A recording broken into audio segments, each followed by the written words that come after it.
The end of an எரா அப்படிங்கிற எபிசோட பார்க்கும்போது கிளாக் ஒர்க் காலத்தினோட டைம் டிராவல் பவர்ஸை வச்சு தன்னை போலவே க்ளோன்ஸை உருவாக்க முடியும் அப்படின்னு சொல்லி காமிச்சிருப்பாங்க. அது மட்டும் இல்லாமல் டைமை டோட்டலாக ஃப்ரீஸ் பண்ண முடியும் அப்படின்னு சொல்லியும் ரொம்பவே தெளிவாக காமிச்சிருப்பாங்க. இதால் ஷாக் வேவ்ஸ் கூட கிரியேட் பண்ண முடியும்.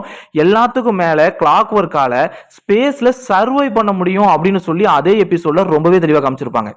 It's a mad Ben world part 1 அப்படிங்கிற எபிசோட பார்க்கும்போது குரோனோசேப்பியன்ஸால கேல்வனிக் மெக்கமாஃப் ஸ்பீசிஸ் கூட இணைய முடியும் அப்படின்னு சொல்லி காமிச்சிருப்பாங்க. அதாவது ரெண்டு ஸ்பீசிஸும் ஒன்னா இணைஞ்சு ஒரே உருவமா மாற முடியும் அப்படின்னு சொல்லி காமிச்சிருப்பாங்க. இப்படி இணையறதன் மூலமா இவங்களுக்கு நிறைய பவர்ஸ் கிடைக்கும். உதாரணத்துக்கு இவங்களால அதிக தூரம் குதிக்க முடியும் அப்படின்னு சொல்லி காமிச்சிருப்பாங்க.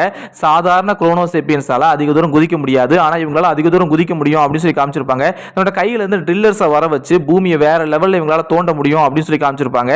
இவங்களுக்கு ஸ்ட்ரென்த் ரொம்பவே அதிகரிச்சிருக்கும். அது மட்டும் இல்லாம தன்னோட உடம்புல இருந்து மிசைல் லான்ச்சஸ் வர வச்சு எதிரி இவங்களால தாக்க முடியும் அப்படின்னு சொல்லியும் காமிச்சிருப்பாங்க. சோ இவங்களுடைய பவர்ஸ் வந்து அந்த தனித்தனியா இருக்கு